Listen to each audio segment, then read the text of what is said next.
in my heart. And it's a series on activating God's prosperity plan for you. Activating God's prosperity plan for you. What does that mean? I have come to discover that the body of Christ, over 80% of the people in the church are actually poor. Over 80% of the people in the church are actually poor. And then you need to ask yourself that question: is that the plan of God? Is that the will of God? Yeah, I understand if someone, you just give your life to Christ, maybe in the last 1 year or thereabout, and you are following the word of God, it takes time for prosperity to manifest physically. I understand that. But you see people who have been born again, who have joined the church a year, 2 years, 3 years. There's nothing spectacular about their financial life. They still struggle financially the way they used to struggle before they gave their life to Jesus. And then the question you need to ask yourself is, doesn't God have a plan for our financial life? Is it God's pleasure that his people be poor? Because if it is God's pleasure, then fine. We just have to accept it as the will of God. But what I've come to discover from my knowledge of the scripture is that it's not the plan of God for the people of God to remain poor. It's not. However, I have discovered that many of us as people of God, we are not planning to become rich in life. We are not. Because you see, anyone that must be rich, there are certain things that they must have in their life. And one of those things is the hunger to be rich. And the hunger will, of course, propel you to take steps and take action that can bring you closer and closer to your dreamland, the land of prosperity. Let me start today by, let me make us to see the plan of God. Let's start from Malachi chapter 3. As I was praying this morning, the Holy Ghost just pumped that in my heart. Malachi chapter 3. I want us to look at the plan of God concerning his people and prosperity. Malachi chapter 3.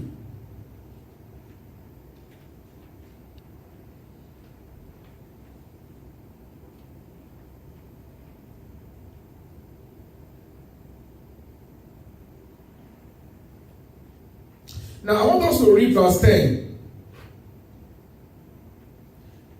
I just want us to look at the later part of that verse.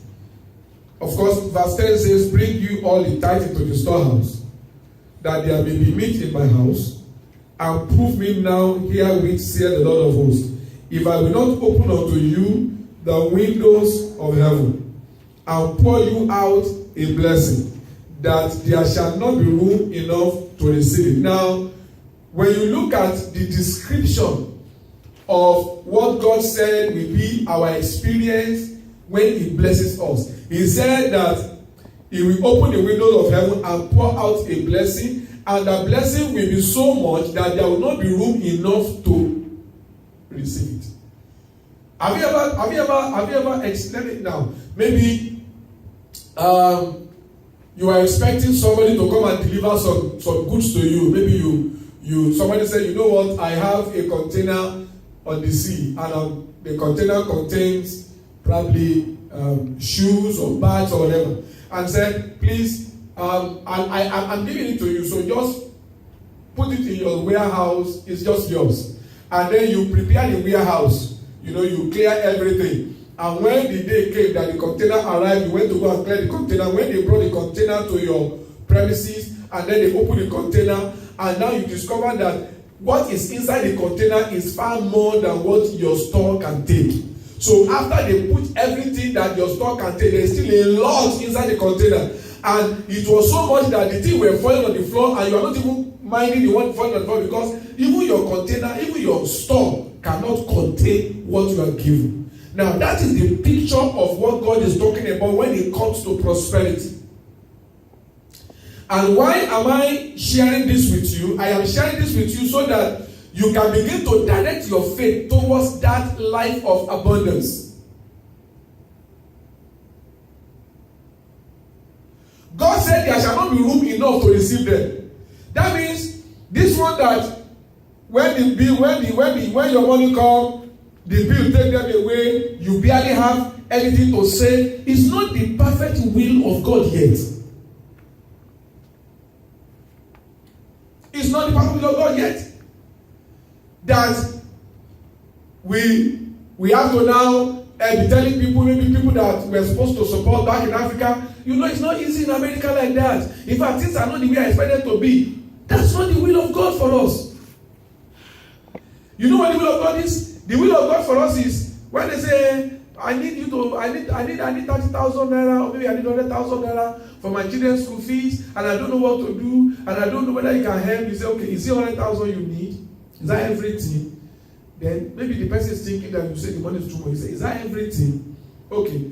Now I will put additional 30,000 or 40,000 on it, so that you can buy them new uniform. The uniform is torn, and then you can buy them other things, and then you can keep remaining. Now that is the kind of life that God wants us to live.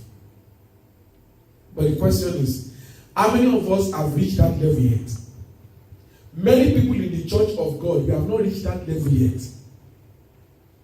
As a matter of fact, when people ask us for things and we give to them, and they begin to complain that what we give is not enough, we feel angry.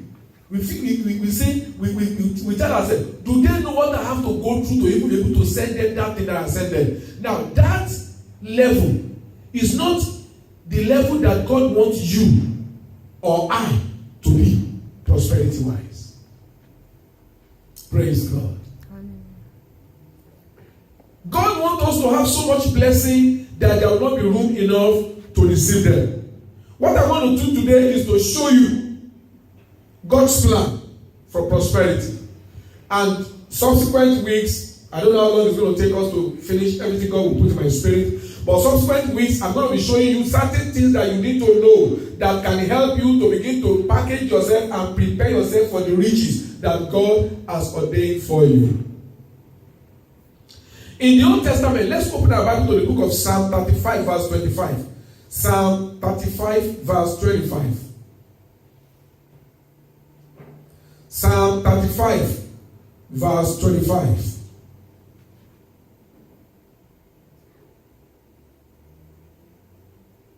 Psalm 35, verse 25. The Holy Ghost is speaking through the psalmist here in verse 25 of chapter 35 of the book of Psalms. He said, that's not the thing. Okay, let's go to verse 27. Let them shout for joy and be glad that favor my righteous cause. Yea, let them say continually, let the Lord be magnified.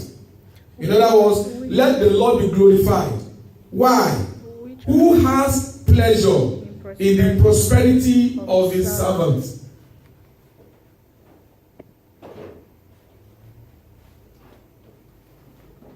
God has pleasure in the prosperity of his servants. Now, look at me. Now, this is a scripture that was written in the Old Testament. The people of God, people of Israel, they are called servants at that time.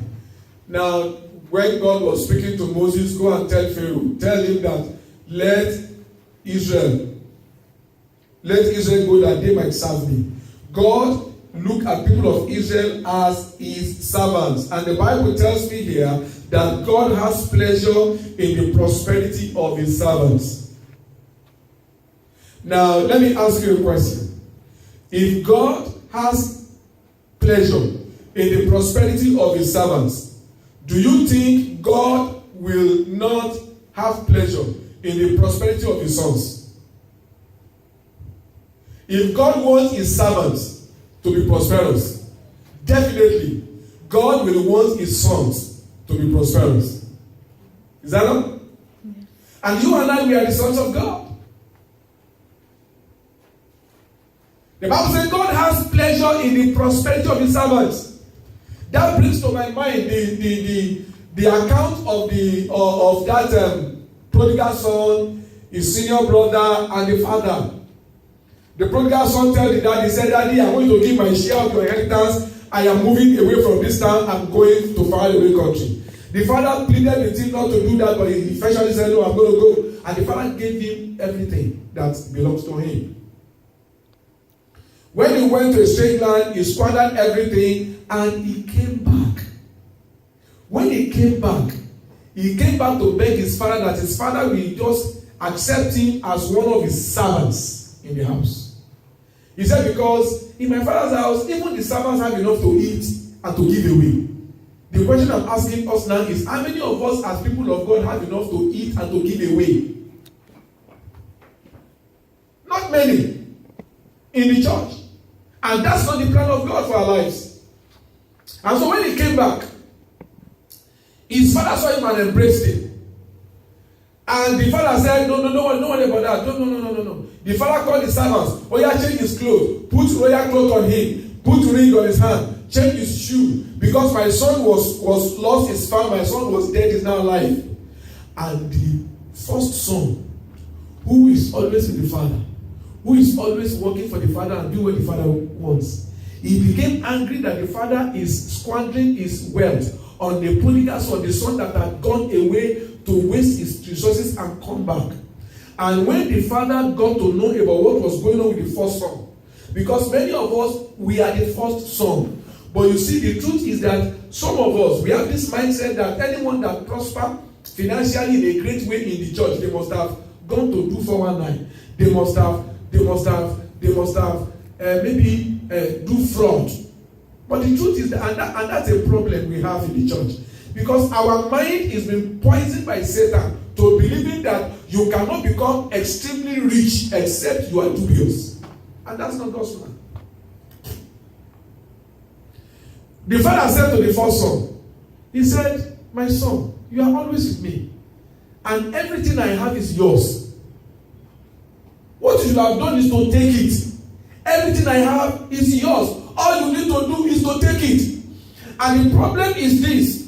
We have the first son syndrome in the church. We are serving God, we are fasting, we are doing everything, but it never occurred to us that we are also partaker of the prosperity of our Father. I am talking about the fact that if God has delight in the prosperity of his servants, definitely he has delight in the prosperity of his sons. I want us to first of all establish that, because until you establish that in your heart, you cannot really strive towards it.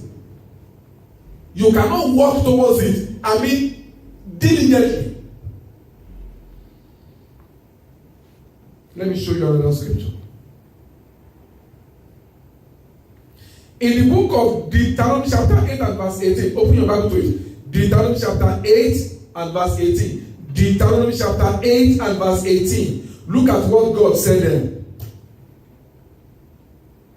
Deuteronomy chapter 8 and verse 18. God was talking to his people. He was telling them that the time is going to come. You see, at that particular time that God was talking to them, they don't have anything. They are poor. And they are thinking in their heart that, hey, we have nothing. And God is telling them that, listen, a time is going to come that you're going to have abundance. When you get to your promised land, I'm going to make life comfortable for you. And I want you to know, as anyone that is watching me as a child of God, that once you give your life to Jesus, you have come into your promised land. I will soon show you. But look at what the Bible says in the book of Deuteronomy chapter 8 and verse 18. But thou shalt remember, okay, now let's read from verse 17, so that it can make it easy for you. And thou shalt say in thy heart, my power and the might of my hand has gotten me this wealth. Verse 18. But God said to them, but thou shalt remember the Lord your God. Why? For it is he that giveth thee power to get wealth.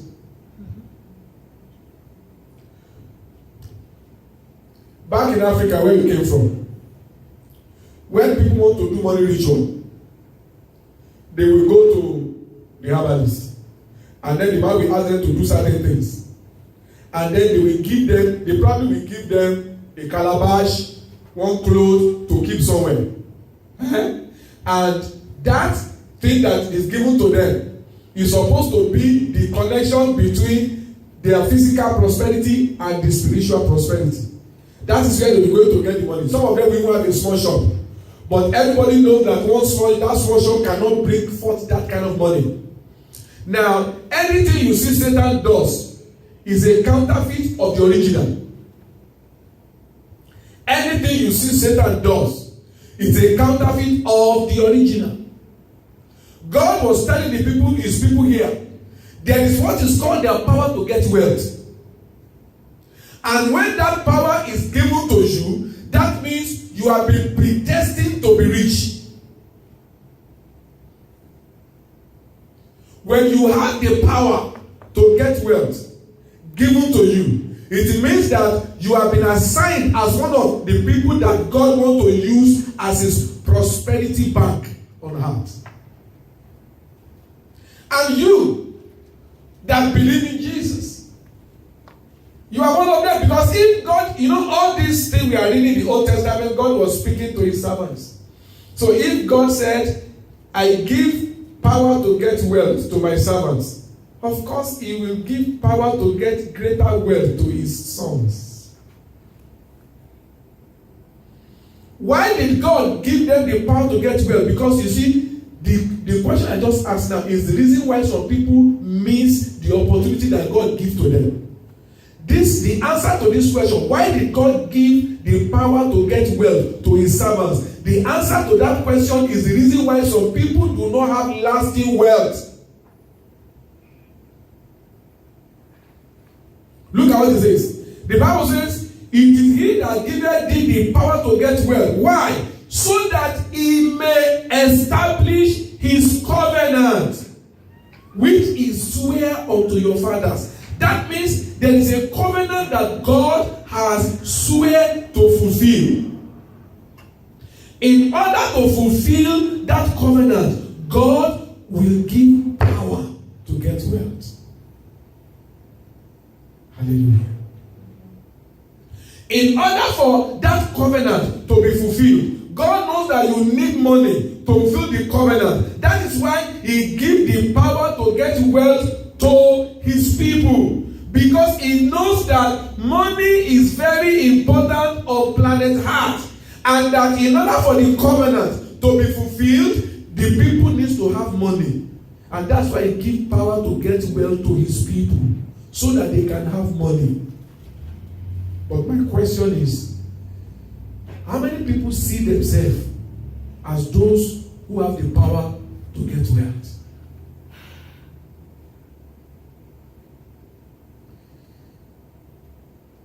Let's go to the book of Job. Job was giving us the example of what it means to be rich. When someone has the power to get wealth from God. Job chapter 22. Job 22 from verse 23 to verse 25. Job 22 from verse 23 to verse 25. Job 22 from verse 23. Are you there? Because I want you to see it. Job 22 from verse 23. The Bible says, if thou return to the Almighty, thou shalt be built up. Thou shalt put away iniquity far from your tabernacle. That verse 23 is the prerequisite, the things that you must be ready to do if you are going to enjoy the next verse. They say, then thou shalt lay up gold as dust, and the gold of Ophir as the stones of the brook.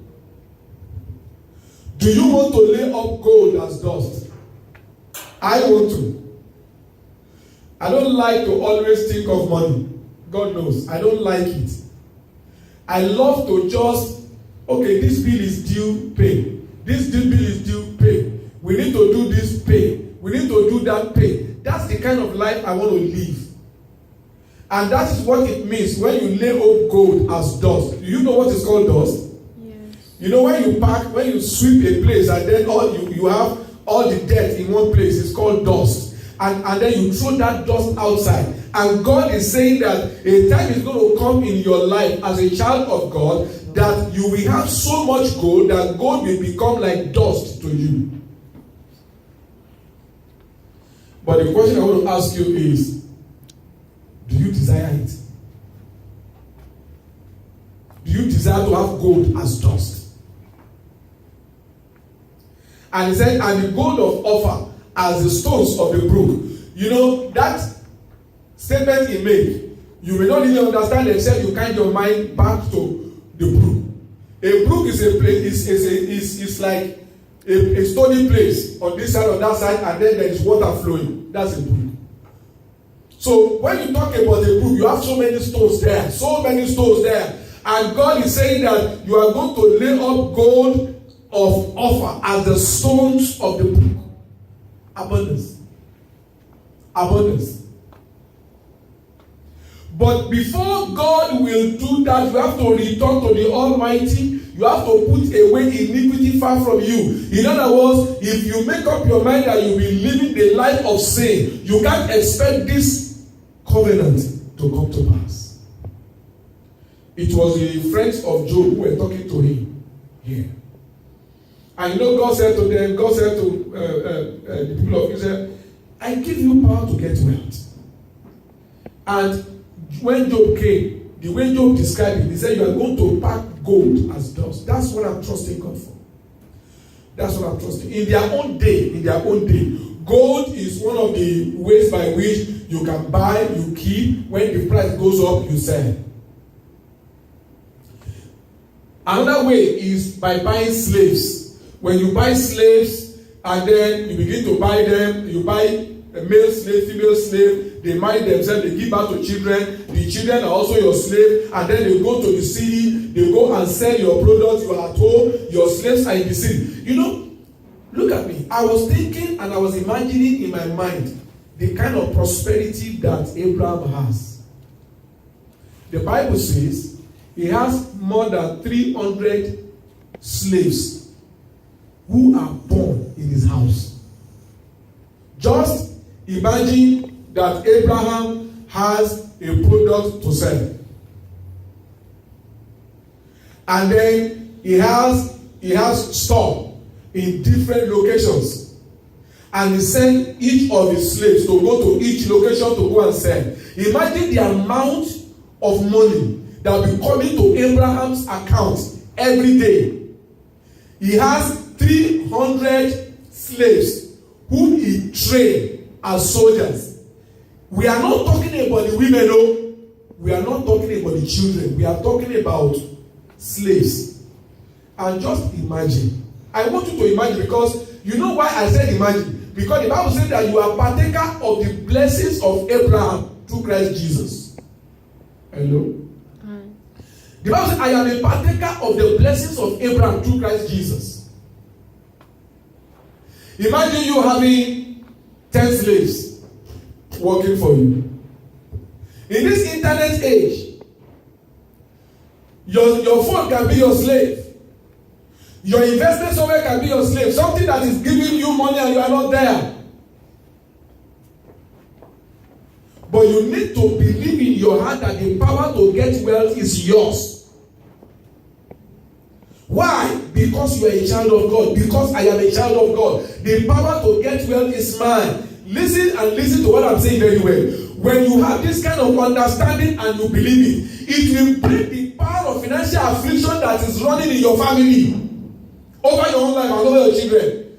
Maybe nobody has ever succeeded financially in your family. There's a demonic power that has been initiated that keeps people poor. When you give your life to Jesus, remember that you have been delivered from the kingdom of darkness. into the kingdom of God's dear Son. So you are under a new master. You are under a new covenant.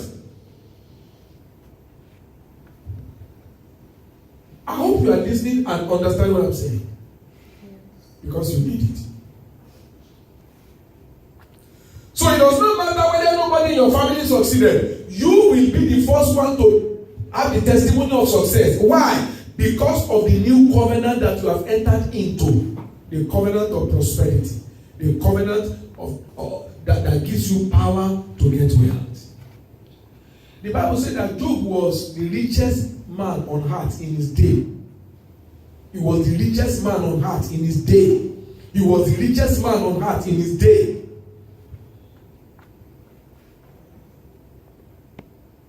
The richest man. I like that. You can be the richest man on earth in your own generation. But you see, when you open up your heart and you receive this wisdom from the Word of God, then it will begin to quicken your mind, and the understanding of this covenant will now begin to give you wisdom on how to succeed and have success. Suddenly ideas will come, suddenly opportunities will jump at you, and then you begin to say, oh, that is possible. Oh, that is possible. Oh, I can do this. Oh, I will do this. Those things will begin to come after you have accepted that you have a covenant of prosperity with God. Hallelujah. Amen. If Job can succeed, you and I can succeed.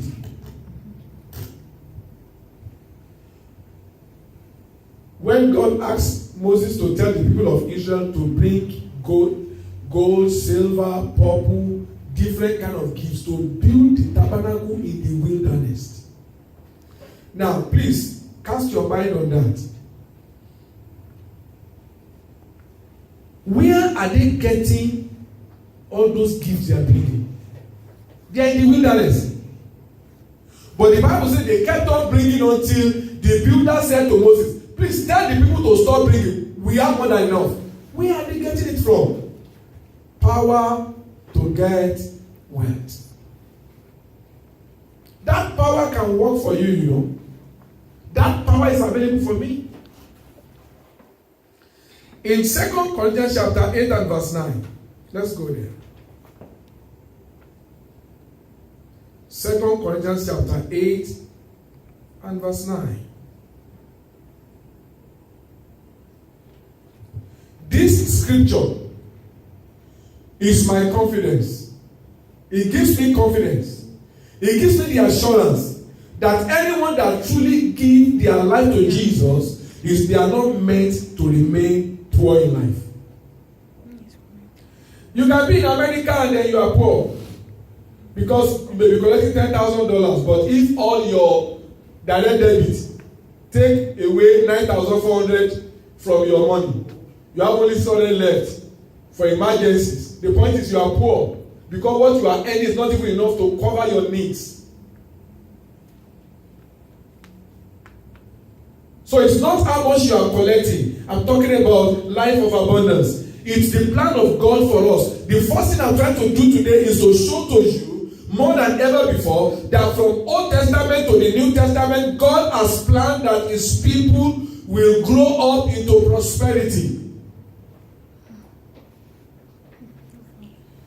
Look at 2 Corinthians chapter 8 and verse 9. For you know the grace of our Lord Jesus Christ, that though He was rich, yet for your sakes He became poor, that you, through His poverty, might be rich.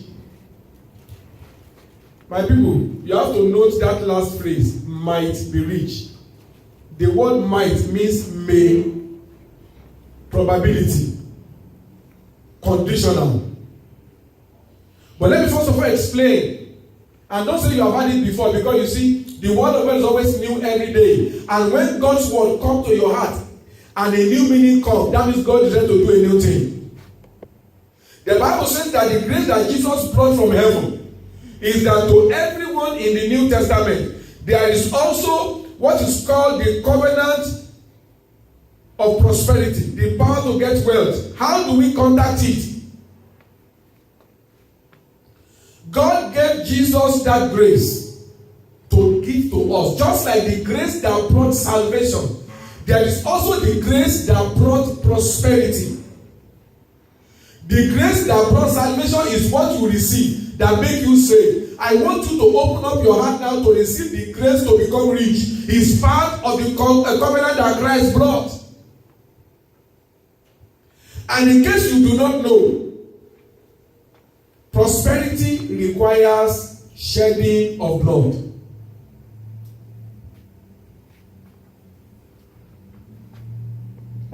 So what did Jesus do? What Jesus did was, he's rich, right? He decided to shed his blood. He decided to take your place. The Bible says that though he was rich, yes, for your sake he became poor. So for your sake, he decided to leave the position of riches and came to the position of poverty. Why does he do that? The Bible says, so that you, through his poverty, can become rich. It's very simple. This is the position of prosperity. This is the position of poverty. And you are standing before Christ. And God once said that he wants to prosper you. So what? And Jesus already stand in the position of prosperity. So what he did is that he now switched places with you. You are standing in the position of poverty. He is standing in the position of prosperity.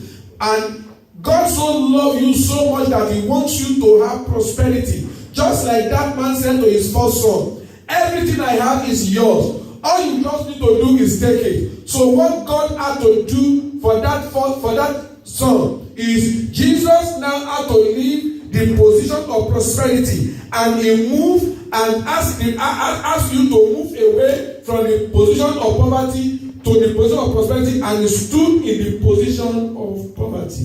Why? There must be a switch for someone to be rich. There must be a switch for someone to be rich. I want you to always remind yourself. I want you to always say to yourself, Jesus has made the switch that guarantees my prosperity. Jesus has made the switch that guarantees my prosperity. Jesus has made the switch that guarantees my prosperity. The grace of God on his life is that he was rich. But for your sake, he chose to leave his position of riches and came to the position of poverty, so that you can have the opportunity of moving from the position of poverty to the position of prosperity. So if you do not prosper, don't blame God. Blame yourself. Praise God. It's just like when maybe somebody you have been